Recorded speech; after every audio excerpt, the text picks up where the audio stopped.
자, 여러분 안녕하십니까? 오늘은 부동산권법 심화과정 도시 및 주거환경 정비법 후반부를 살펴보도록 합니다. 자, 그럼 전반부 어디까지 지금 오고 있는지, 이 정비법은 상당히 복잡하다 그랬습니다. 내용도 어렵고. 그런데 쭉 절차대로다, 사업이 시행되는 절차대로 여러분들이 정리하는 게 최선입니다. 그럼 지금 나오는 도시 및 주거환경 정비법, 저는 강의 시간에 줄여서 이걸 그냥 정비법이라고 표현하는데, 이 정비법은 제일 먼저 시작하는 게 뭐였었죠? 용어 정의. 이 정비법에서 나오는 용어는 어떤 형태로든 시험 문제 한 문제 반드시 납니다. 그래서 첫 번째 나오는 용어 정의, 다 노란색으로 쓰자. 그래서 용어 정의가 제일 먼저 나왔었죠. 자, 용어 정의 다음에 나오는 게 뭐죠? 정비사업이라는 걸 시행하려면 먼저 정비구역을 지정해 놓고 그 안에서 정비사업이라는 게 시행됩니다. 근데 정비사업을 시행하고 싶으면 각 전국 방방곡곡에서 다 정비사업이 이루어지는데 그거 함부로 하지 말라는 얘기입니다. 앞으로 정비사업은 이렇게 하라는 국가 정책 방향과 자기 관할구에서 수립하는 그 기본 계획은 이런 식으로 수립하라는 그 방침을 하나를 먼저 정해놓습니다.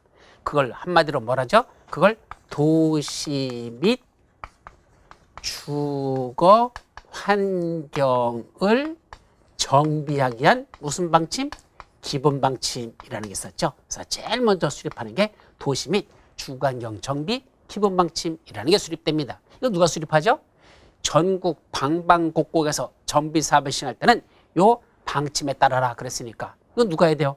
전국 방방곡곡이니까 국토교통부장이 이런 수립하는 방침이 되겠습니다. 요거 10년마다 수립하고 5년마다 타당성 검토를 거쳐라 라고 됐었죠. 그럼 기본 방침이 나온다는 건 이건 뭐가 나온 거죠? 우리나라 전국에 다 나온 겁니다. 전국에서 정비사업을 시행할 때는 이런 방침에 따라라 라고 나온 거죠. 그럼 그 중에 이제 뭐가 있죠? 각각의 자기 관할구역. 이 중에 여기 서울특별시, 여기 인천광역시, 여기 이제 경기도, 여기 이제 경기도도 이제 쪼개지죠? 시, 군으로 다 쪼개질 겁니다. 자, 이런 식으로 각각의 특별시, 광역시, 특별자치시, 특별자치도, 시, 요까지. 뭐는 빠진다 그랬죠? 구는 빠진다 그랬습니다. 왜 구는 들어가지 않는다 그랬죠?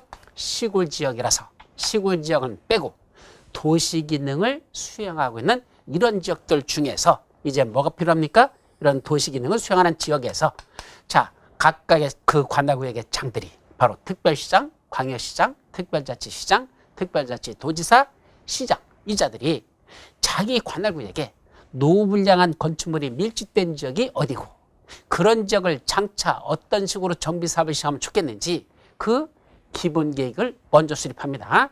자, 여기는 어디죠? 서울특별시. 우리 서울특별시장이 서울특별시를 앞으로 어떤 식으로 정비하면 좋을 것인지 그 기본 계획을 수립하는데 그걸 무슨 계획을 한다?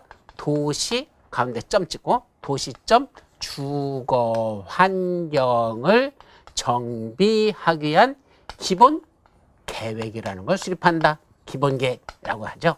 그래서 이건 기본 계획. 아까 이건 기본 방침이라고 하고 이 기본 계획은 누가 수립한다?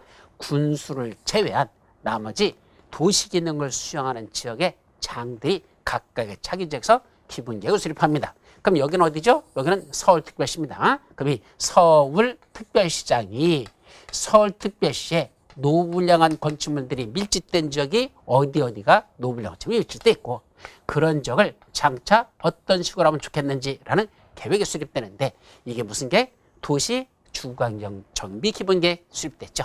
자, 그 중에 가만히 들어봤더니 어디가 심각하단다? 여기가 가장 심각하답니다. 여기 어디죠? 서울특별시 서초구에 있는 아파트 단지인데 이 아파트 단지가 노불량 건축물이 밀집돼 있고 여기가 붕괴 우려가 있다는 얘기입니다. 너무 오래돼가지고. 따라서 붕괴되면 심각한 사고가 나니까 붕괴되기 전에 여기 있는 아파트 단지만 새로 철거하고 건물을 새로 짓자 바로 재건축 사업이라는 정비 사업을 시행하고 있으면 여기를 뭐로 정한다? 여기를 정비구역으로 지정해 놓고 저 안에서 재건축이라는 정비 사업을 시행하자. 정비구역을 지정해 놓고 그래서 정비 사업이 시행된다 이거죠. 따라서 도시 주거환경 정비 기본 계획이 수립되고 나면 그 다음에 할 일은 뭐다? 이제 가장 문제점 있는 지역을 정비구역으로 정해서 그 안에서 정비 사업을 시행하자. 근데 정비구역을 지정하려면 서울특별시에서는 누가 여기가 어디로 했죠? 서초구라고 그랬습니다. 그럼 서초구 구청장이 무슨 계획을 수립합니까? 정비계획이라는 걸 자기가 입안합니다. 정비계획을 제가 입안해가지고 이걸 들고 누구한테 올라간다? 서울특별시장한테 가져갑니다. 그래서 서초구청장이 서울특별시한테 우리 서초구 내에는 이 아파트 단지가 너무 오래돼가지고 붕괴 우려가 있으니까 저기다 뭐 할 수 있도록 재건축 사업이라는 정비 사업을 시행할 수 있도록 거기 좀 정비구로 지정해 주세요 라고 정비구역 지정 신청을 합니다. 그럼 정비계획은 누가 입안했고 서초구청장이 입안해서 서울특별시장한테 정비구역 지정 신청을 하는 거죠. 그럼 저 서울특별시장이 이 아파트 단지를 정비구역으로 지정한 겁니다. 자, 이제 정비구역이 지정됐으니까 그 안에서 뭐자? 정비사업이라는 걸 시행하자. 이제 정비사업에 들어가는 거야. 여기까지는 정비구역 지정과 관련돼서 쭉 온 것이고 이제 정비사업을 시행하자. 자, 그럼 정비사업을 시행하려면 제일 먼저 뭘 따지죠? 사업 시행자가 누구냐라는 걸 봐야 되는데 사업 시행자 보기 전에 여기는 먼저 사업을 시행하는 방법부터 본다 그랬습니다. 그래서 정비사업을 시행하는 사업 시행 방법에는 어떠한 방법들이 있는지 그걸 살펴보자. 그럼 정비사업에는 몇 가지가 있다 그랬죠? 3가지 정비사업이 있다 그랬습니다. 첫 번째 주거환경 개선사업. 그래서 주거환경 개선사업을 시행하는 방법은 원래는 4가지 방법이 있는데 그중에 이 4가지 중에 뭐 1번하고 2번하고 2번하고 4번하고 1번하고 3번하고 이런 식으로 혼용하는 방식까지 해서 사실은 5가지로 본다 그랬었죠. 그 주거환경 개선사업은 혼용하는 방법까지 쳐서 총 5가지 사업 시행 방법이 있다. 반면에 재개발 사업을 시행하는 건 몇 가지 방법이 있고 그건 재개발 사업은 2가지 방법만 있고 재건축 사업을 시행하는 건 재건축 사업을 시행하는 방법은 이건 1가지밖에 없다 그랬습니다. 그래서 아까 5가지, 5가지, 2가지, 1가지 각각 정비 사업을 시행하는 방법이 있더라. 그래서 사업 시행 방법을 먼저 살펴봤었죠. 자, 이제 사업 시행 방법을 살펴본 다음에 이제 누가 사업을 시행하지? 사업 시행자에 관해서 살펴봤었습니다. 그래서 사업 시행자라면 제일 중요한 게 누구죠? 조합. 예, 원래는 조합이 제일 중요합니다. 근데 조합만 하는 건 아닙니다. 조합을 설립하기 전에 조합 설립 추진위원회라는 걸 먼저 구성하고 그 추진위원회가 조합 설립을 추진하죠. 근데 꼭 조합만 하는 건 아니죠. 주거환경 개선 사업은 원칙적으로 조합을 설립할 수 없습니다. 원칙이 아니라 아예 설립할 수 없죠.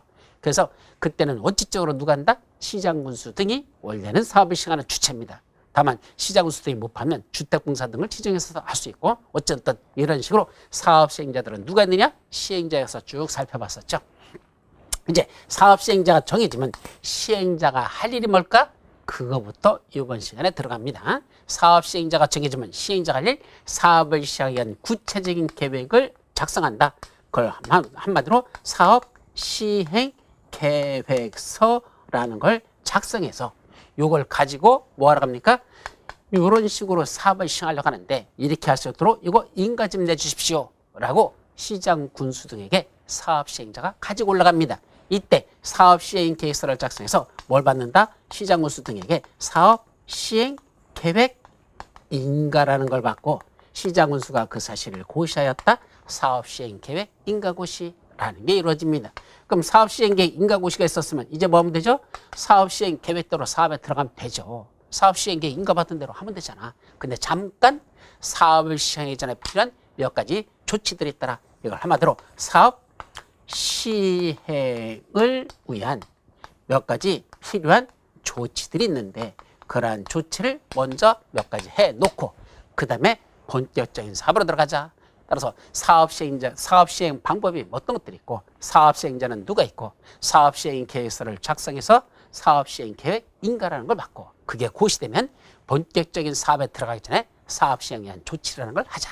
자, 그렇게 조치해놓고 이제 본격적인 사업으로 들어간다 그랬죠? 그럼 이제 뭐부터 해야 됩니까?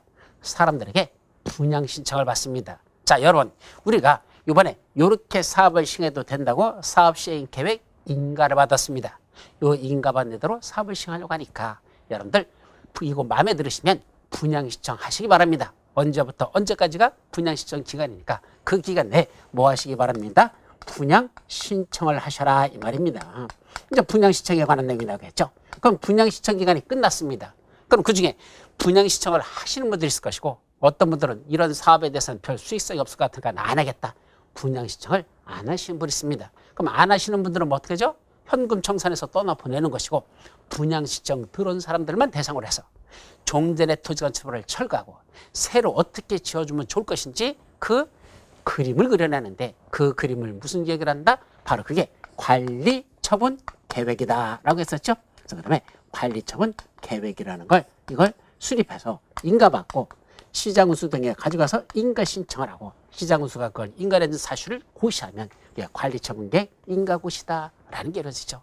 그럼 관리처분계획 인가고시가 났다는 얘기는 종전했던 건축물 철거하고 이런 식으로 새로 지어서 만들어줘도 좋다라고 인가가 난 거니까 이제 그 다음에 할 일이 뭐죠? 기존의 건축물을 철거해야 저렇게 관리처분계획대로 새로운 건물을 지을 거 아닙니까? 따라서 관리처분계획 인가고시가 난 이후에는 기존 건축물을 뭐 한다? 철거한다. 그래서 여기 기존 건축물 철거와 관련된 내용이 그 다음에 들어간다. 여기죠. 자, 그럼 기존 건축물을 다 철거했습니다. 그럼 뭐 하면 되죠? 관리처분계획대로 그 철거된 땅 위에다가 새로 건물 짓면 되잖아. 새로 짓는 걸 뭐라죠? 시공이라고 합니다. 근데 시공에 관해서는 여기서는 법에서는 한마디도 다루고 있지 않습니다. 관리처분계획 인가받은 대로 알아서 지라는 얘기입니다. 거기까지는 간섭하지 않겠다는 얘기입니다. 그래서 시공 공사 들어갑니다. 자, 그럼 공사가 다 끝났습니다. 그럼 시공이 끝나면 그 다음에 할 일이 뭘까요? 공사 다 끝났어. 끝난 겁니까? 아니야. 관리처분계획대로 이상 없이 제대로 지었는지 그 건물에 하자는 없는지 그거에 대한 뭘 받아야 되죠? 준공검사라는 걸 받는데 여기는 준공검사라고 해서 먼저 준공인가라는 걸 받고 그 공사 이상 없어요? 그러면 공사 완료 고시라는 걸 하면 뭐가 다 끝났다? 건축물은 이상 없이 지었다라는 것까지는 끝난 겁니다. 따라서 건축이 다 끝나고 나면 이상이 없는지를 검사하는 걸 준공인가 받고 공사 완료 고시하면 공사는 끝났다는 얘기입니다. 그럼 공사 끝났다고 다 끝난 겁니까? 아니죠. 이제 뭐 해야 돼? 아까 관리처분계획에서 종전했던 건축물 철거하고 새로 건물 지으면 그 새로 완성된 건축물에 대해서 종전했던 토지수에게 너는 몇 동 몇 호, 너는 몇 동 몇 호, 너는 몇 동 몇 호 줄게라고 약속해서 안 했어? 약속했잖아요. 그대로 이상 없이 지은 건축물에 대해서 넘겨주는 처분이 필요한데 이 넘겨주는 걸 말한다? 그걸 소유권 이전이라고 한단다. 그래서 소유권을 이전하고 그 사실을 공부에다가 고시하는 것 소유권 이전 고시라는 게 이루어져야 이제 종전했던 건축물에 대한 소유권이 새로 분양받은 대지 건축물의 소유로 소유권이 이전하는 이런 효과가 생긴 겁니다. 자, 그럼 소유권이 이전하였으면 사실은 다 끝난 건데 마지막 뭐가 있죠? 종전의 토지 건축물의 가격과 새로 분양받은 대지 건축물의 가격과의 차액이 있겠죠. 그 차액만큼은 징수할 걸 징수하고 지급할 건 지급합니다. 이걸 한마디로 뭐라죠? 청산금이라고 표현하고 청산금을 징수하고 지급하는 게 있고 그 다음에 등기부상에 있던 종전했던 토지 건축물에 대한 등기부를 새로운 대지 건축물의 등기부로 옮기는 거 그래서 그건 등기라는 게 이루어져야 되겠죠? 그런 절차들이 있으면 사업은 다 끝난다 이 얘기입니다. 그럼 이제 지금부터는 어디부터 보자? 바로 여기 사업시행계획서를 작성해서 사업시행계획 인가받고 그 사실이 고시되는 거 요거와 관련된 내용부터 하나씩 살펴보도록 한다 이 말입니다. 그래서 여러분들 교재 284페이지 자 284페이지에서 이제 시작하는 겁니다. 거기 보니까 사업시행계획 인가라고 써있고 제목이 사업시행계획서의 작성이라고 되어 있죠. 여기 사업시행계획서 작성하라는 얘기입니다. 이때 어떤 내용들이 포함된다? 1, 2, 3, 4, 5, 6, 18, 1, 2, 3, 4, 5, 6, 7, 8 해가지고 13번까지 이런 내용이 사업시행계획서에 들어갈 내용이다. 근데 우리 이 정비법에서 나눈 계획만 해도 몇 가지 계획이 있었습니까? 보세요. 여기만 해도 벌써 기본방침 이것도 하나의 계획이에요. 기본방침도. 그 다음에 도시 주거환경정비 기본계획, 정비계획 나왔었잖아. 그죠? 그 다음에 사업시행계획 거기다가 또 여기 관리처분계획 이런 식으로 계획의 종류만 해도 엄청나게 많습니다. 그 속에 들어갈 내용들은 무지하게 많아요. 근데 가끔 시험 문제 나는 게 이러이러한 계획에는 이러이러한 내용이 포함된다라는 게 시험 문제 납니다. 근데 그거 일일이 각 계획마다 그걸 다 어떻게 옵니까? 그럼 기출 시험 문제를 제가 쭉 분석해 본 결과 결론은 뭐더냐? 이러이러한 계획에는 이러이러한 내용이 포함된다면 맞을 확률이 더 많다. 제가 말씀드릴 수 있는 건 그밖에 없어요.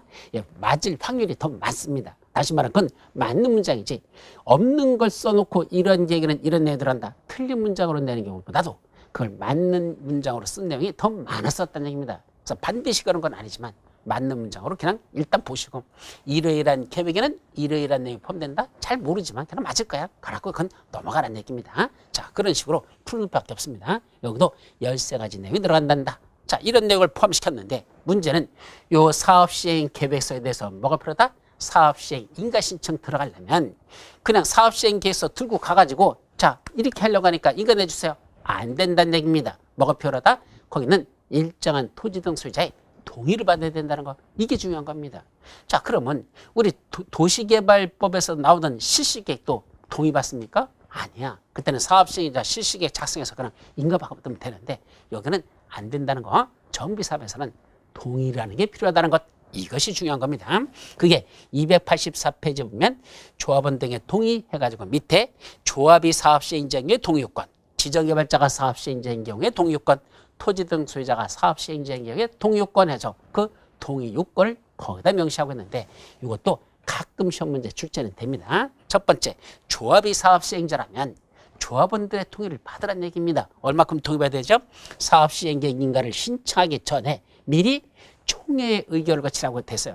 그럼 총회에서 얼마 의결이죠?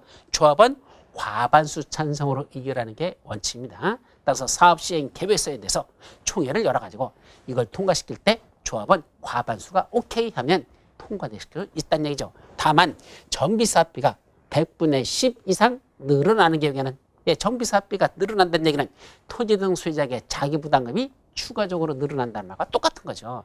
따라서 조합원들에게 부담금을 주는 추가 부담금을 내는 이런 문제가 있는 이렇게 10% 이상 늘어나는 경우에는 조합원 과반수 갖고는 안 되고 조합원 3분의 2 이상이 찬성을 하는 의결이 있어야 그럴 때는 사업시행 계획서에 대한 그걸 첨부해서 인가신청이 들어갑니다. 그때 100분의 10 이상 증가하는 거에 생산자 물가 상승률 분하고 분양 신청을 하지 아니한 자 등에 대해서 현금 청산해서 손실보상을 해주는 경우가 있는데 그 손실보상금으로 지급하는 금액은 10% 이상 증가되는 금액에 포함시키지 않습니다. 거기는 계산하지 않고 그걸 뺀 나머지가 정비사업비가 100분의 10 이상 늘어나는 경우에는 조합원 과반수 동의 갖고는 안 되고 조합원 3분의 2 이상의 동의를 받아야 됩니다. 자, 그게 첫 번째고. 자, 두 번째로선 지정개발자가 사업시행자인 경우. 자, 지정개발자도 사업시행자가 되는 경우가 있었죠. 그때는 그 안에 사업시행계획 인가를 신청하기 전에 토지 등 소유자 과반수의 동의 및 토지 면적 2분의 1 이상의 토지 소유자의 동의를 받아라. 거기 토지 등 소유자는 과반수 동의, 토지 면적으로 계산했을 때는 2분의 1 이상의 토지 소유자의 동의라고 되어 있습니다. 그 두 가지를 동시에 맞춰야 됩니다. 그 요건을 충족해서 그때는 그 동의서를 첨부해서 사업시행계획 인가신청이 들어가야 됩니다. 그것까지. 다만 옆 페이지 보면 천재지변 등으로 불가피한 사유로 긴급하게 정비사업을 시행할 필요가 있을 때는 뭐 할 필요가 없다? 토지 등 소유자의 동의받을 필요가 없습니다. 세 번째, 토지 등 소유자들이 직접 지들이 사업을 시행하려면 그때도 사업시행 계획서를 작성하는데 이 사업시행 계획서를 지들이 작성해가지고 예를 들면 토지 등 소유자가 직접 사업을 시행하는 건 재개발 사업만 허용되는 것이고 그때 토지 등 소유자가 몇 명이었었죠? 20명 미만이었었죠. 그럼 20명 미만이 직접 자기들이 토지 등 소유자 사업을 시행하려면 사업시행 계획서를 작성하는 건 그렇다고 해서 20명 미만이 다 모여서 같이 작성하는 거 아니고 누군가가 몇 명이 모여가지고 지들끼리 만들었겠죠. 그럼 만들어 놓고 다시 전체 그 20명 미만 되는 토지 등 소유자 전체한테 그걸 보여주고 자 이런 식으로 하려고 하는데 여러분 어떻습니까? 라고 역시 동의를 받으라는 얘기입니다. 그때 얼마 받죠? 토지 등 소유자가 재개발 사업을 시행할 때는 그 사업시행 계획서에 되어요. 토지 등 소유자 4분의 3 이상 및 토지 면적 2분의 1 이상의 토지 소유자의 동의를 받아야 된다라고 되어 있죠. 그래서 토지 등 소유자 전체 4분의 3, 토지 면적, 토지 소유자 숫자 그의 2분의 1 이상의 최소한의 동의를 받아야 됩니다. 다만 인가받은 사항을 변경하라는 경우에는 규약으로 정하는 바에 따라 토지 소유자 과반수의 동의만 받으면 됩니다. 그러니까 원칙은 4분의 3 플러스 토지 면적 2분의 1 이상인데 그 인가받은 걸 변경하려고 할 때는 그때는 규약으로 정하는 바에 따라 토지 등 소유자 과반수의 동의만 받으면 되고 신고 대상인 경면 변경이 있거든요. 그 경면 변경일 때는 토지 등 소유자의 동의를 유하지 않는다라고 됐습니다. 그래서 이게 동의요건들 그걸 첨부해가지고 이제 뭐가 들어간다? 시장군수 등에게 사업시행자가 들고 갑니다. 가서 우리 이렇게 동의서 받아서 왔으니까 사업시행 계획서 인가해 주세요 라고 인가 신청이 들어가죠. 누구한테 한다? 시장군수 등에게 사업시행 계획 인가를 신청합니다. 그때 그 네 번째 줄에 보시면 인가받은 사항을 변경하거나 중간에 나와 변경하거나 정비사업을 중지 또는 폐지하라는 경우에도 뭐 받아야 된다? 역시 변경 인가, 중지 인가, 폐지 인가라는 걸 받아야 된다. 이게 원칙입니다. 그런데 다만 대통령령으로 정하는 다음에 경면상을 변경할 때는 시장군수에게 뭐만 하면 된다? 신고만으로 가능하답니다. 경면상을 변경할 때는 시장군수에게 신고할 것. 이거 신고사항. 그래놓고 밑에 있는 것 중에서 시험 문제 났던 게 1번, 2번, 3번 최소한 그 세 가지는 기억해야 돼. 정비사업비를 10% 범위에서 변경하거나 또는 관리처분계획 인가에 따라 변경할 때는 그때는 원칙적으로 뭐 한다? 변경 신고만으로 가능한 게 원칙. 두 번째, 건축물이 아닌 부대시설, 복리시설의 설치 규모를 확대하는 때 다만 위치가 변경되는 경우에는 변경 인가를 받아야 되고 위치만 변경되지 아니한다면 부대시설 및 복리시설의 설치 규모를 확대하는 거 요거는 신고만으로 할 수 있습니다. 또 대지 면적을 10% 범위에서 변경하는 경면 변경 이런 건 변경 인가사항이 아니라 변경 신고만으로 할 수 있다. 그런 뜻이죠. 다음 페이지. 근데 사업시행계획 인가받는 절차가 나오는데 그중에 중요한 건 필요 없고 뭐 하나씩 다 외울 건 아니야. 이거 그냥 보도록 하고. 3번 인허가 등의 의제 등 하고 돼 있죠. 이게 뭐죠? 사업시행 인가고시가 있으면 어떤 효과가 있느냐 이거야. 그래서 사업시행계획 인가를 받으면 다른 법에 있는 다음에 인허가 승인, 신고, 등록, 협의, 동의, 심사, 지정 또는 해제 한마디로 인허가 등을 받은 것으로 본다. 자, 이게 무슨 말이냐면 우리 부동산공법 전체가 그래요. 구체적인 실시계획에 관한 어떤 인허가 등을 받으면 다른 법에서 똑같이 그런 사업시행 절차에서 필요로 하는 이러이러한 인허가 등은 뭐한 것으로 본다? 받은 것으로 본다라는 그런 내용들이 있어요. 그래서 이게 무슨 말이냐면 여기서 사업시행자가 뭘 작성해서 사업시행계획서를 작성해서 가지고 시장군수한테 가서 사업시행계획 인가를 받으면 어떤 효과가 있다? 다른 법에 있는 이런 거 절차들 있어. 몇 가지 절차? 그런 것들 안 해도 받은 것으로 본다는 얘기입니다. 예를 들면 거기 박스 속에 있는 286페이지 맨 밑에 박스 있죠? 주택법에 따른 사업계획 승인. 자, 사업계획 승인은 단독주택을 질 때는 원칙적으로 30호 이상, 공동주택은 3세대 1 이상 질 때는 뭐 받았죠? 사업계획 승인 받아야 되는데 여기서 뭐 받다? 바로 도시 및 주거환경 정비법에 나오는 사업시행계획 인가라는 걸 받으면 따로 주택법에 있는 그 사업계획 승인이라는 걸 따로 받는다 받는다 안 받아도 사업계획 승인 받은 것으로 본다 이 말이죠.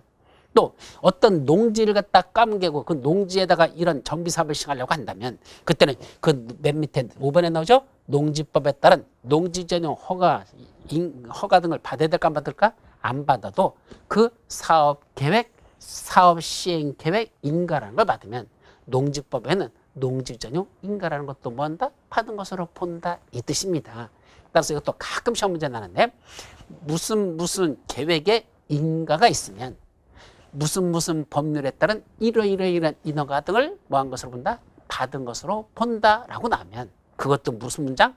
맞는 문장으로 보고 풀어라는 얘기입니다. 따라서 여기다 말을 붙이면 사업시행계획 인가를 받으면 농지법에 따른 농지전용 허가 받은 것으로 본다라고 하면 맞는 문장, 틀린 문장? 맞는 문장이라는 얘기죠. 주택법에 따른 사업계획 승인 받은 것으로 본다? 맞는 문장, 틀린 문장? 맞는 문장으로 그런 식으로 보시라는 얘기입니다. 아셨죠? 자, 그까지만 정리하시고 그 옆 페이지 보시면 그 관계 행정기관의 장과의 협의란 말이 있죠. 이게 무슨 말이냐면 원래는 자, 이 법률에 따라 사업시행계획 인가받으면 농지법에 따른 농지전용 허가받은 걸로 본다라고 했잖아. 그럼 농지전용 허가받은 건 보는데 자동적으로 보는 게 아니고 그때는 누가? 이 시장군수 등이 사업시행계획 인가 내주기 전에 그 농지 전용 허가권자를 찾아갑니다. 가가지고 뭐부터 하죠? 협의부터 해요. 이 사람이 여기다 이렇게 사업 시행 계획 인가 신청이 들어왔는데 그 농지를 까뭉개는 거거든. 농지를 전용하는 건데 이때 농지 전용 이렇게 해서 건물 짓는다고 하는데 괜찮을까? 라고 협의부터 합니다. 그랬더니 농지 전용 허가권자가 뭐랍니까? 괜찮아. 그렇게 해도 돼. 라고 해주면 그때 서로 협의가 됐죠? 그러면 와가지고 이제 사업시행계획 인가라는 걸 내주는 것이고 근데 사업시행계획 인가 내주면 농지법에 따른 농지 전용 허가도 받은 것으로 본다. 이렇게 하자는 얘기입니다. 다만 이런 요청을 했는데 야 농지 전용 협의해 가는 걸 요청을 했는데 답변 없어. 아무런 말 없어. 그건 며칠이 지나면 30일 내에 의견 제출이 없으면 30일 이내 의견 제출이 없으면 그때는 뭐 한 건다? 협의가 있는 것으로 본다. 그래서 따로 협의하지 않아도 그 협의한 거로 보고 그냥 사업시행계획 인가해주는 순간 농지전용 허가도 받은 것으로 본다. 이렇게 들어가는 겁니다. 자, 이건 여기만 그린 게 아니라 부동산 공법 전체가 다 그렇습니다. 다만 그 30일 이내에 의견을 제출한다. 꼭 그런 건 아니야. 건축법에서는 15일 이내에 의견을 제출하라. 이런 식으로 법마다 의견 제출 기간에 약간씩 차이는 있다라는 거. 그러나 그 의견 제출 기간 내에 의견을 제출하지 않으면 그때 그 협의 의견 제출 기간을 줬는데도 협의 요청 안 들어오죠? 그러면 협의가 있는 것으로 본다. 협의가 이루어진 거로 본다는 거. 그런 식으로 법은 공통적으로 돼 있다라고만 이해하시죠. 자, 4번에 보면 기반시설의 기부채납이라는 게 나오죠. 시장수 등은 사업시행 계획을 인가하는 경우 사업시행자가 제출하는 사업시행 계획에 해당 정비사업과 직접적으로 관련이 없거나 과도한 정비기반시설의 기부채납을 요구하여서는 아니 된다.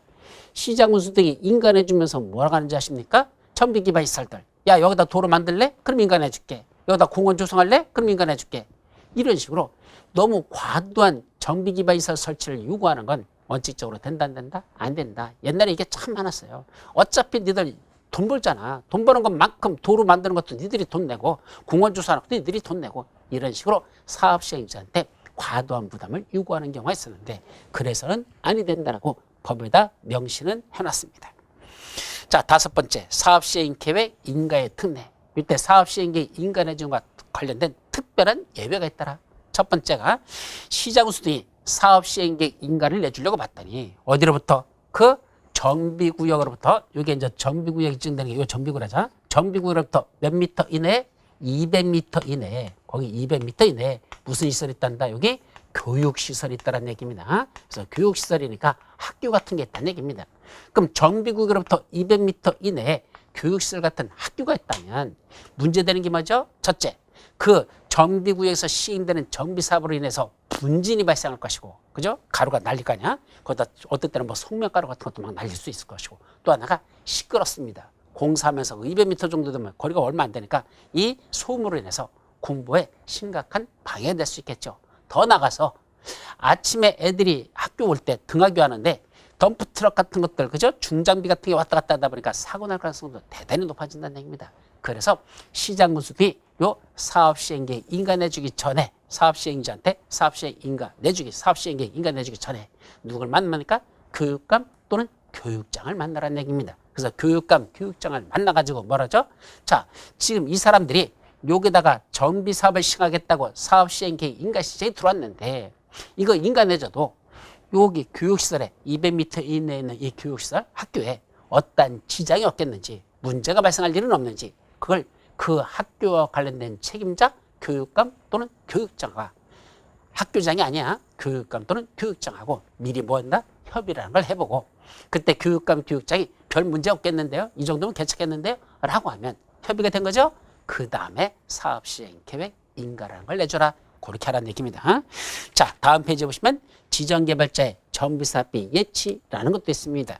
자, 시장군수 등은 누가 사업시행지할 때 재개발 사업에서 첫째는 재개발 사업일 것. 근데 누가 사업시행자다?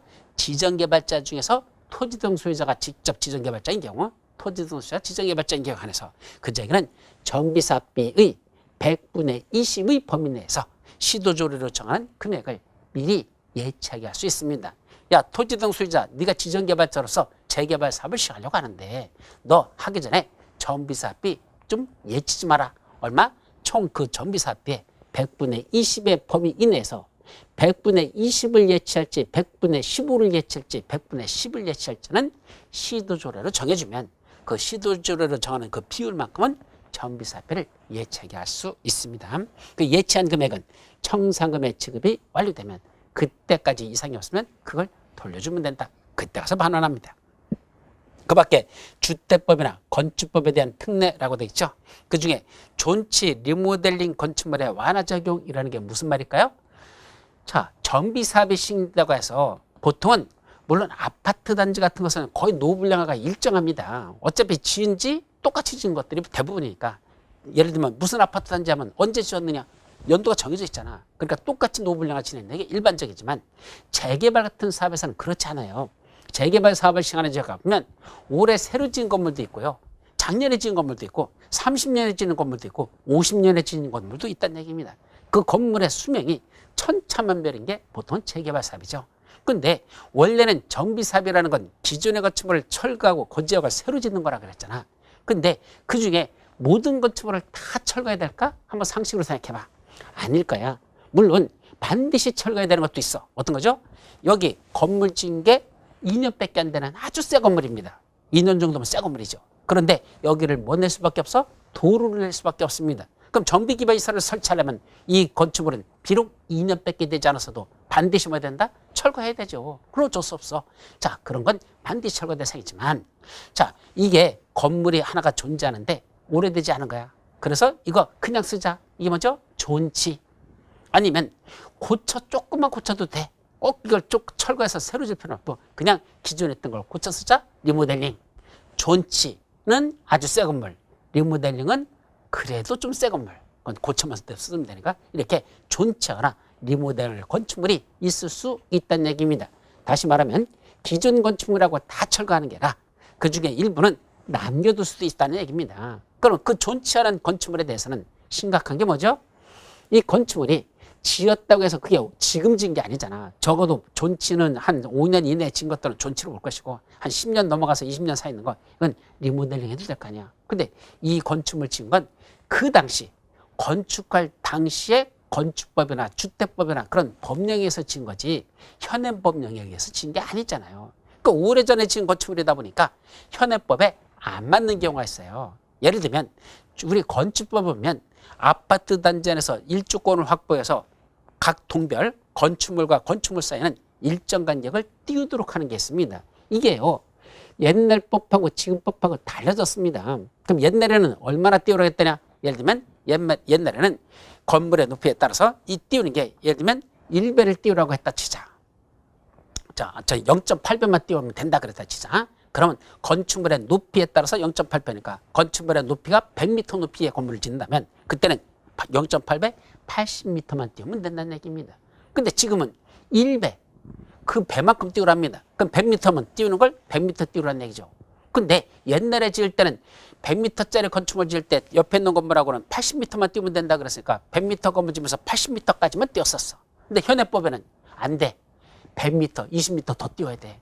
그러면 현행법에는 이 건축물이 맞습니까? 안 맞습니까? 안 맞잖아. 존치시키려고 했더니 현행법에는 안 맞는다는 얘기죠. 옛날 법에 의해서 졌으니까 현행법에서는 안 맞습니다. 그럼 현행법에 맞추려면 뭐 하는 수밖에 없어? 20m 더 띄우면 20m 더 미루면 되잖아. 그럼 기존에 있던 건축물들 뭐 하면 되죠? 이거 100m짜리면 80m만 떨어져 있으니까 이제 20m 더 띄워야 되죠?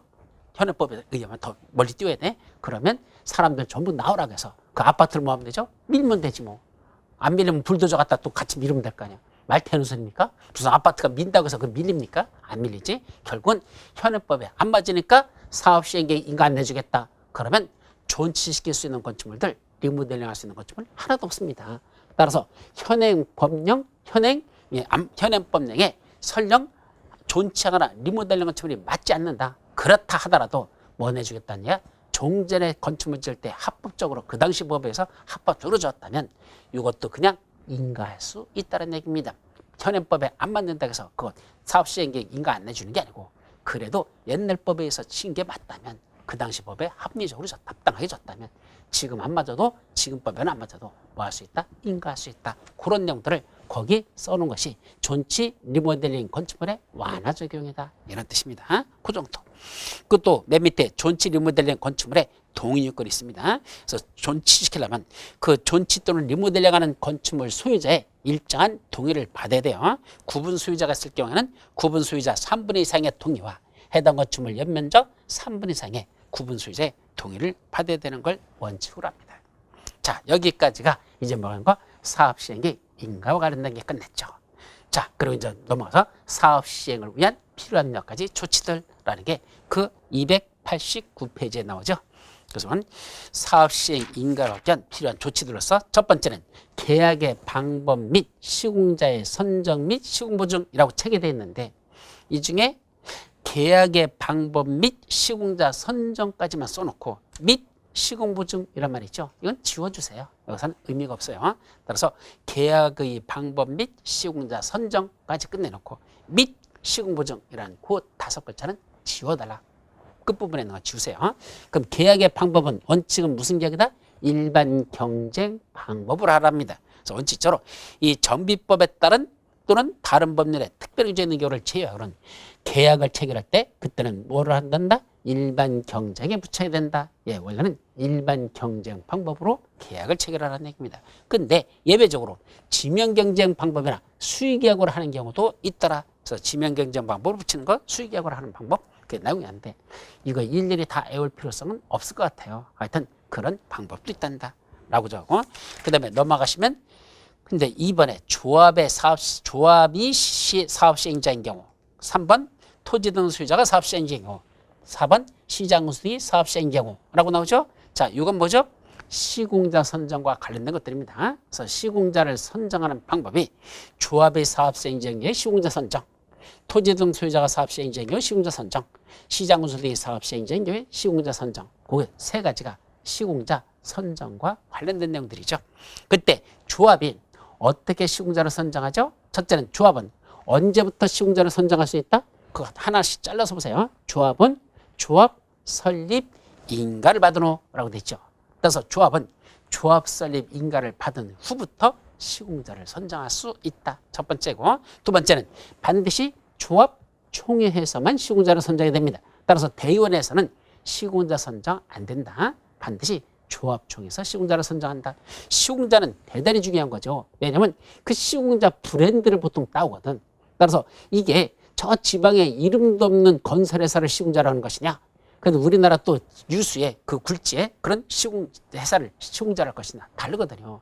그래서 그 예를 들면 뭐 레미안, 어딘지 알겠죠? 그런 것도 이편한 세상 뭐 이런 브랜드하고 저 이름도 없는 저 회사들 상호하고는 브랜드가 다르기 때문에 그것도 대단히 중요합니다. 그래서 시공자 선정할 때는 반드시 조합은 조합 설립 인가를 받은 이후에 조합 총회에서만 선정하는데 그 다음에 어떤 방법으로 하죠? 원칙은 경제 입찰입니다. 원래는 경제 입찰인데 다만 2회 이상 유찰되면 그때는 수의계약으로 해도 괜찮다. 경제 입찰 또는 2회 이상 유찰된 경우는 수의계약의 방법으로 하는데 그때 누구를 하죠? 건설업자 또는 등록사업자를 시공자로 선정해야 됩니다. 그래서 건설산업기본법에 나오는 현대건설, 대림건설, GS건설 이런 건설회사 있죠? 그게 건설업자입니다. 그 다음에 주택법에 가보면 그때 등록사업자라는 게 있었죠. 바로 주택법에 나오는 그 등록사업자 바로 그 자들을 시공자로 선정하는 것. 그래서 건설산업기본법에 나오는 건설업자나 주택법에 나오는 등록사업자 이 자들을 시공자로 선정하여야 합니다. 다만 조합원이 몇몇 밖에 안 된다? 조합원이 100인 이하인 정비사업. 조합원이 100명 이하밖에 안 되는 정비사업에서는 굳이 그 경제입찰이나 또는 수의계약 방법으로 해낼까? 아니, 그렇게 안 해도 될 텐데 조합총회에서 정관으로 정하는 바에 따라 선정할 수 있다라는 말. 따라서 반드시 경제입찰로 안 하고 또는 2회 이상 유찰되면 수의계약을 한다죠. 그런 방법이 아닌 정관에서 정한 방법대로 시공자를 선정할 수 있는 것. 그때는 조합원의 숫자가 100인 이하인 정비사업에서만 그렇습니다. 거기까지가 첫 번째. 자, 그 밑에 있는 나머지 내용들은 일단은 생략하고 그 다음에 2번 토지 등 소유자가 아니 3번 토지 등 소유자가 사업 시행인 경우. 그럼 토지 등 소유자가 사업 시행자인 건 무슨 사업분이다 그랬죠? 재개발 사업. 그래서 토지 등 소유자가 재개발 사업에서 사업 시행자인 경우는 언제부터 시공자를 선정한다? 사업 시행 계획 인가를 받으러. 따라서 이건 조합 설립 인가가 아니야. 사업 시행 계획 인가를 받아야 되고 아까 조합이 사업을 시행할 때는 언제부터 한단다? 아까 사업시행자가 되겠죠? 사업시행자에서 조합 설립 인가받은 이후부터 하면 되고, 그 다음에 토지 등 소유자들이 직접 재개발 사업을 시작할 때는 그때는 사업시행 계획 인가받은 이후부터 이때부터 시공자를 선정할 수 있다 이 말이죠. 그때는 시공자를 선정하는데 그때 누구로 한단다? 규약에 따라라고 됐습니다. 따라서 이건 어떤 쪽으로 경제 입찰을 할 것이야? 수익계약을 할 거냐? 이런 방법은 어디를 찾아보라? 자기들이 만든 규칙, 토지 등 소유자들이 자치적으로 사업을 시행하기 위해서 작성한 규칙, 규약에서 정하는 바에 따라, 이것도 최근에 시험 문제 나왔던 거야. 그 규약에서 정하는 바에 따라 누구를 건설업자 또는 등록사업자를 시공자로 선정해야 됩니다. 그래서 규약에 따라라는 말을 조심하시죠. 그 다음 네 번째, 시장군수 등의 사업 시행자인 경우. 자, 시장군수 등이 자기들이 직접 사업 시행자인 경우에는 그때는 토지주택공사 등 또는 지정개발자를 사업 시행자로 지정한 경우, 즉 자기들이 직접 할 수도 있고 토지주택공사 등 또는 지정개발자를 사업 시행자로 지정해서 하는 경우도 있죠. 그 경우에 이 사업 시행자는 자기가 뭐라죠? 사업 시행자라고 지정 고시된 이후, 사업 시행자 지정 고시 후 어떤 방법? 경제 입찰 또는 수익계획의 방법으로 건설업자 또는 등록사업자를 시공자로 선정해야 됩니다. 따라서 시장군수 등이 사업을 시행할 때는 자기들이 사업 시행자라고 지정 고시한 이후부터 그때부터 경제 입찰 또는 수익계획 방법으로 그때는 시공자를 선정해야 되는데, 다만 이때 시장군수 등이 사업을 시행할 때, 시장군수나 주택공사 등이 사업을 시행할 때 그때 뭐가 구성되는 거였다? 거기 두 번째 줄 주민대표회의 또는 토지 등 소유자 전체 회의라는 걸 구성하는 경우가 있었죠. 그래서 주민대표회가 구성되거나 토지 등 소유자 전체 회의가 구성되면 이자들은 무슨 권한을 가지고 있다? 시공자 추천권을 가지고 있습니다. 누구한테? 시장군수 등인 사업시행자한테. 야, 우리 주민대표회 또는 토지 등 소유자 전체 회의에서 요 자를 시공자로 했으면 좋겠다고 우리가 추천해 주면 이 추천받은 자를 시장군수 등은 뭐 해야 됩니까? 반드시 시공자로 선정하여야 한다라는 걸 조심합니다. 따라서 주민대표회 또는 토지 등 소유자 전체에서 시공자로 추천해주면 추천받은 시장군수 등은 반드시 그 추천받은 자를 시공자로 선정하여야 한다라는 걸 조심합니다. 그때 주민대표나 토지 등 소유자 전체에서 시공자를 추천해주기 위해서 선정하는 방법은 어떤 방법을 한다? 거기 경제입찰 또는 수익계약 방법으로 해서 할 수 있는데, 이때 경제입찰하는 방법은 그 밑에 박스 속에서 동그라미 1번에 들어있어요. 박스 속에 일반 경제입찰, 제한 경제입찰, 지명 경제입찰 방법 세 가지 중에 방법으로 다 쓸 수 있지, 그거 반드시 일반 경제입찰로만 선정해야 된다 하면 틀려버립니다. 일반 경제입찰이나 제한 경제입찰이나 지명 경제입찰 방법 중에서 하나의 방법으로 시공자를 선정해서 그 자를 시장군수등에게 추천해주면 시장군수등은 추천받은 자를 반드시 시공자로 선정하여야 한다라는 말을 조심합니다. 자, 그 밑에 시공자의 철거공사 병행수행이란 말이 나오죠. 자, 이건 무슨 의미를 갖는 거냐면 종전에는요, 건축물을 철거하는 철거업자 따로 선정하고 거기다 건물을 새로 짓는 시공업자, 시공자 따로 선정했었습니다. 그러다 보니까 무슨 문제가 터진다? 철거업자가 제대로 철거하지 않고 그냥 가버리고 나면 시공자도 공사를 시작을 안 해버립니다. 왜? 철거비를 왜 내가 부담해야 되느냐? 그래서 둘이 싸우고 있습니다. 이런 문제 때문에 철거하는 업자는 누가 한단다? 시공자가 겸하도록 만들어 놓은 게 바로 그 법조문입니다. 그래서 사업시행자는 선정된 시공자와 공사에 관한 계약을 체결할 때는 그 기존 건축물의 철거 공사에 관한 사항을 포함시켜야 된다. 즉 기존 건축물 철거 공사하는 것도 누가 하도록 한다? 시공자. 네가 같이 하라고 그렇게 계약을 체결해야 된다는 것.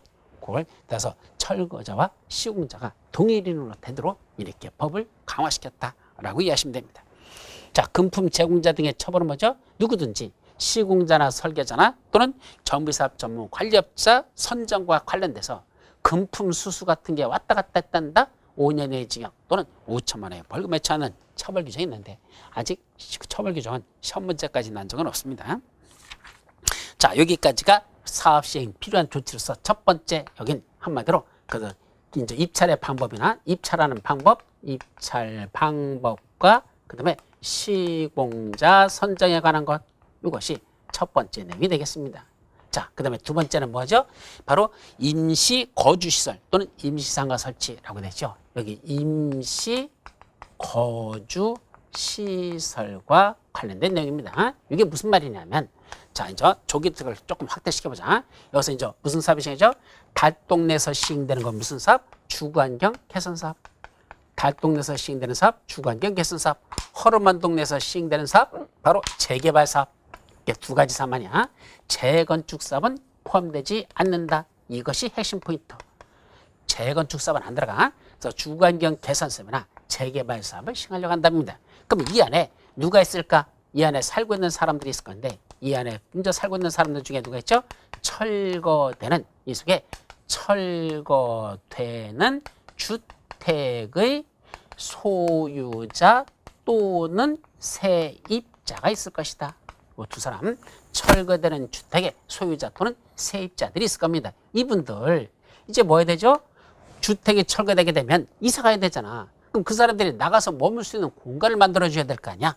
그럼 첫째는 어떤 방법을 하죠? 이 사람들이 철거되는 주택의 소유자, 세입자가 이 사람들이 나가서 거주할 수 있는 거주시설을 만들어주는 게 핵심이란 얘기야. 이때 거주할 수 있는 시설을 어떤 방법으로 할까? 첫 번째는 어떤 방법일까?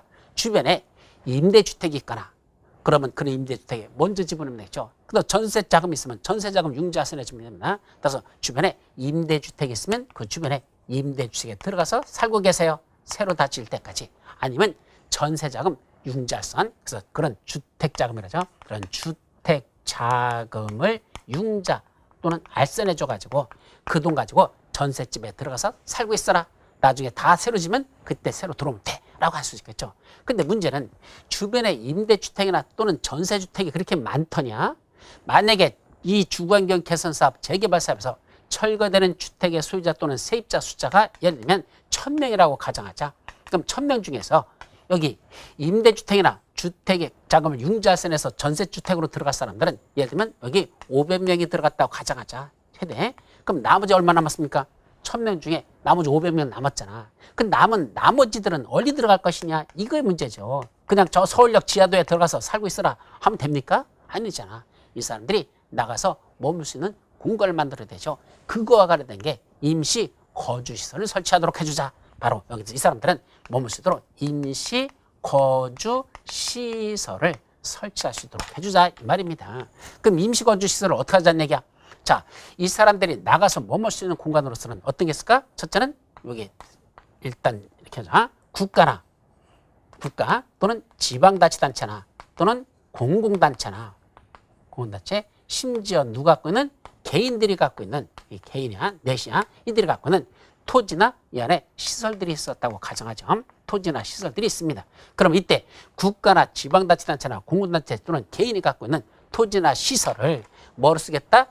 여기 철거되는 주택의 소유자 또는 세입자로서 여기 아직 임대주택이나 주택자금 융자선에서 전세주택에 들어가지 못한 나머지 사람들, 아까 몇 명 했었죠? 500명.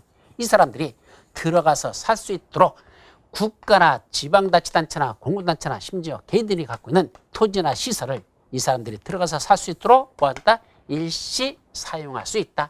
이 사람들이 임시 거주시설로 쓸 수 있도록 이런 국가나 지자체, 공공단체, 개인의 시설이나 토지를 뭐 할 수 있다? 일시 사용할 수 있도록 그런 권한을 사업시행자한테 주자. 요 내용이에요.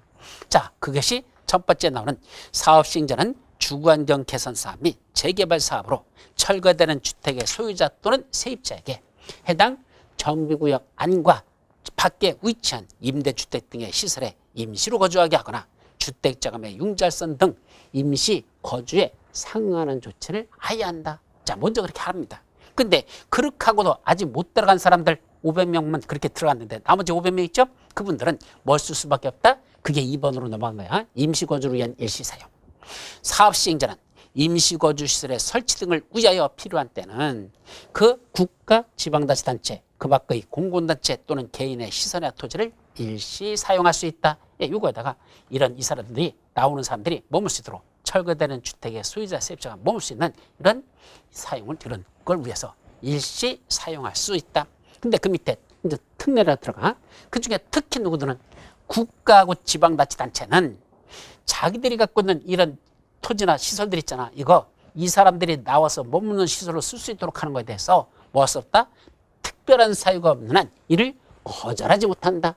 자, 국가나 지방자치는 이분들이 나와서 머물 수 있는 공간으로 쓰겠다는 이거에 대해서 특별한 사유가 없는 한 거절할 수 없다라는 걸 조심합니다. 그때 사용료 대부로도 뭐하고 면제입니다. 공짜로 쓸 수 있도록 해줘야 되고, 이번에도 산불 나고 나니까 그런 공공기관의 시설을 갖다 그 사람들이 머물 수 있는 공간으로 써주잖아. 무료로 쓸 수 있게끔 해주겠죠. 이런 식으로 그건 사용료 대부로도 국가나 지방자치단체는 받아서는 안 된다 이 소리입니다.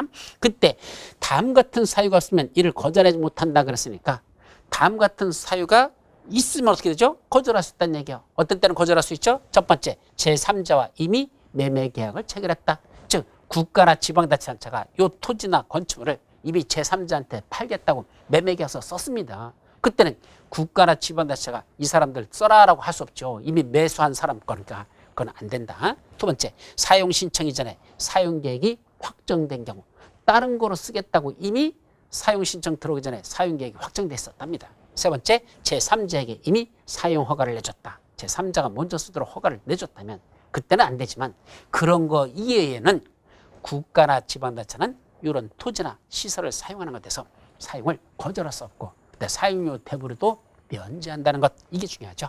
그 밑에 이제 뭐가 공사가 다 끝났죠? 요거 주거환경 개선 사업 공사 다 끝났습니다. 재개발 사업 다 끝났습니다. 그럼 여기 머물고 있던 사람들, 여기다 이제 컨테이너 박스 같은 걸 깔아가지고 살고 있었던 사람들, 임시거주시설로 쓰고 있었잖아.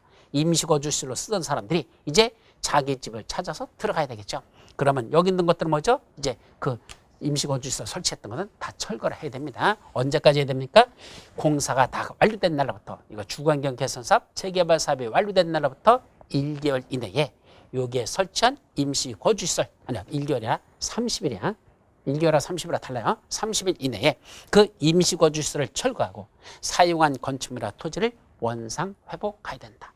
그래서 이제 여기 공사가 다 끝났죠? 그러면 여기 사람들이 들어보내야 되잖아. 그 공사 완료 후 30일 이내에 여기 설치한 임시거주시설 철거 등 원상회복을 하여야 합니다. 자, 문제는 철거는 했는데, 원상회복했는데 이 토지 소유자에게 손실이 입히는 경우가 있습니다. 예를 들면 이게 뭐로 쓰던 거냐? 원래 농지로 쓰던 거였었어.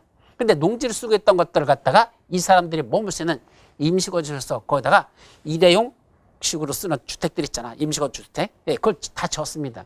쳐놓고선 거기서 한 2년, 3년, 여기 공사 끝날 때까지 한 3년 동안 그걸 썼더니 이놈의 농경지를 갖다가 사람들이 계속 밟고 다녔었을 거 아니야. 그러다 보니까 농경지입니까 이게? 그냥 주택이 돼버렸죠. 대지가 돼버렸죠. 그래서 이제 농사를 질 수 없을 만큼 땅이 이렇게 굳어버렸습니다. 그럼 농사 거기다 어떻게 짓습니까? 못했죠. 손실 입었습니다. 그럼 그 누가 입은 손실? 잘 보세요. 지방자치단체는 제외라고 했습니다. 그럼 국가도 당연해요. 국가하고 지방자치단체가 입은 손실은 제외하고, 공공단체하고 개인 입은 손실만, 요 공공단체 개인 입은 손실만은 뭐 해야 됩니까? 그거 손실보상을 해야 됩니다. 근데 손실보상하는 방법은 서로 간에 협의를 합니다. 누가하고? 여기는 그 주인하고 그 사업 시행자하고 같이 협의를 하죠. 얼마 드리면 좋을까요? 협의합니다. 협의가 이루어지지 아니한다? 그때는 뭘로 갈 수밖에 없다? 공익사업법에 따라서 갑니다. 그때는 협의가 이루어지지 않으면 사업 시행자가 누굴 찾아갑니까? 관할 토지수용위원회를 찾아가서 우리끼리 이 협의가 안 되니까 이 금액 좀 정해주세요 라고 재결 신청이라는 걸 해서 그 절차에 의해서 이루어진다는 건 그렇게만 이해하시면 됩니다. 옆 페이지 마지막, 재개발 사업에서 임시상가 설치라는 말이 나오죠. 이거는 재건축에는 없어요. 재개발 사업에서만 사업 시행으로 이주하는 상가 세입자들, 예를 들면 상가를 갖다 철거하고 거기다 재개발 사업을 시행한답니다. 그러면 그 사람들이 상가가 없어지면 거기서 일하던, 거기서 장사해 먹던 그 상인들이 있을 거 아니야. 이분들은 하루하루 벌어서 먹고 사는 건데 공사가 진행되는 몇 년 동안은 공사를 못하게 되니까 손해를 보겠죠. 따라서 그분들이 있는 손실을 보상해 주기 위해서 뭘 진단다? 정비구역 또는 정비구역 인근에다 임시상가를 설치해서 그 상가 세입자들이 거기서 장사할 수 있는 그런 공간도 만들어 줄 수 있다라는 뜻입니다. 거기까지. 이제 세 번째, 필요하다면 이제 토지 등의 수용 또는 사용 또는 취득 또는 사용이 나오는데, 이거부터는 다음 시간에 살펴보도록 합니다. 잠시 쉬었다 가시죠.